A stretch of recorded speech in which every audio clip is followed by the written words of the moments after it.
A school bus filled with 26 children, all kidnapped and buried alive. This is the largest case of mass kidnapping in American history. The chowchilla kidnapping, this is one of the most bizarre true crime cases. You're gonna think that I'm telling you the plot of a movie. Ed Ray was the school bus driver that fateful day in California in 1976. He's driving his normal bus route. He's driving on a more rural stretch of land when he notices a white van stopped in the middle of the road.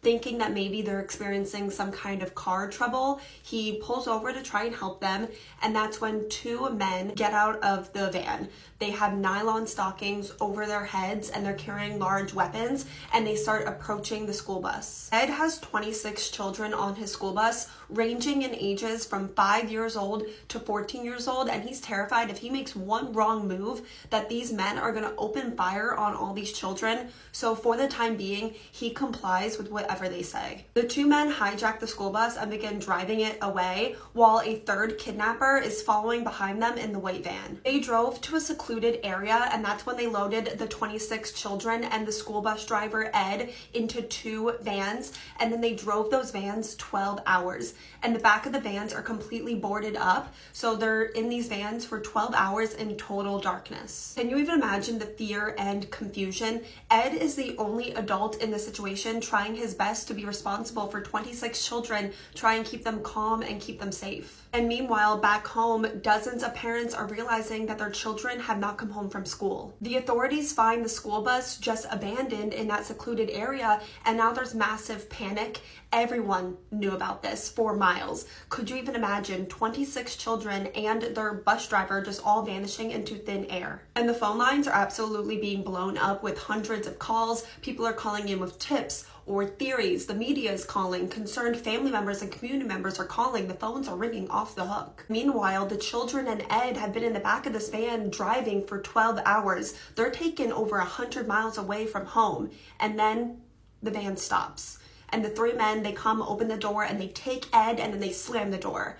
And then a while later, they go back and they take another child and then slam the door. And then a bit later, they go and take another child and they slam the door, and this continues. And the people, the children that are still left in the van, have no idea what's happening to their friends or if they're even alive. Luckily, they were all alive. The three kidnappers took them all, each one by one, asked them what their names were, then made them remove what they were wearing, and then directed them to climb down into a hole that they had buried underground. The three kidnappers had buried a small moving van underground, and it was small, 27 feet long, and now there's 27 people in it.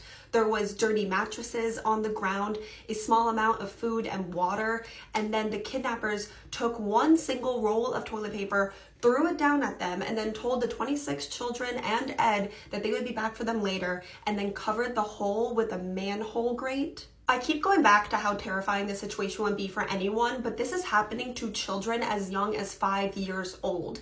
And then they hear dirt being thrown on top of that manhole cover. They are being buried alive 12 feet underground. And you're probably all wondering what kind of monsters are doing this. Well, you might be surprised to learn that these three kidnappers are all in their early 20s and extremely wealthy. For context, the ringleader in this mass kidnapping scheme, Fred Woods' family made $80 million the year this happened in 1976, which would be almost $400 million in today's money. And Fred's accomplices were brothers named James and Richard Schoenfeld, and they also came from a wealthy family, but all three men were lazy and did not want to work and were being cut off from daddy's money. They're all in massive debt, but they're lazy. They don't want to work. They want a get-rich-quick scheme, and that's how they came up with the idea to kidnap a school bus full of children so they could ask the state of California for a $5 million ransom for the children's safe return.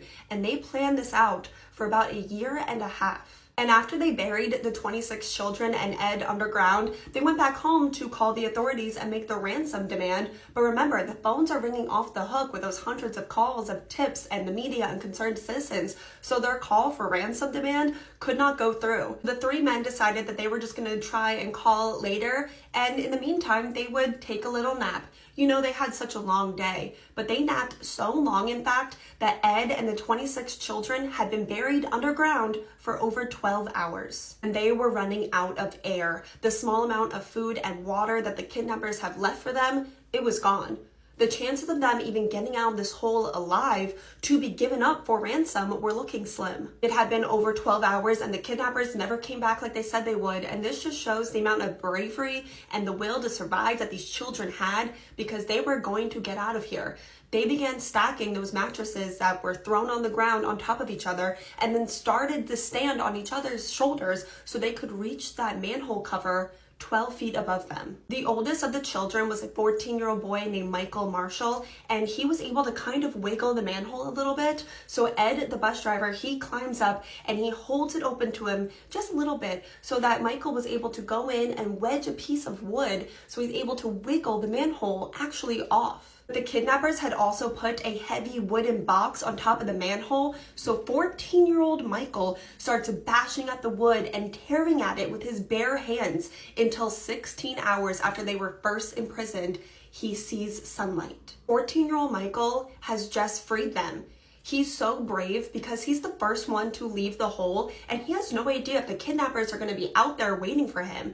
And then Ed lifts each child one by one to Michael until they're all free. All 27 of them are outside of the hole, and now they're looking around and they're in the middle of nowhere. There's just rolling California hills surrounding all of them. They're in this like mining area. They actually have been buried under a rock quarry, and there was an employee at the rock quarry that was about to go home. His shift was over, and he sees these 26 children and Ed just wandering around and realizes that they are the kidnapped children that everyone's been talking about. And when Dumb and Dumber finally wake up from their nap, they see on the news that, oh, all our kidnapping victims have been found alive. They tried to flee the country. It was actually extremely easy to identify that these men were the ones who did this, because the rock quarry that they were all buried under, it belonged to Fred's father, and Fred had been seen by multiple employees digging holes at the rock quarry, and since Fred really only hung out with the Schoenfeld brothers, they were easy suspects. And their homes were just filled with evidence,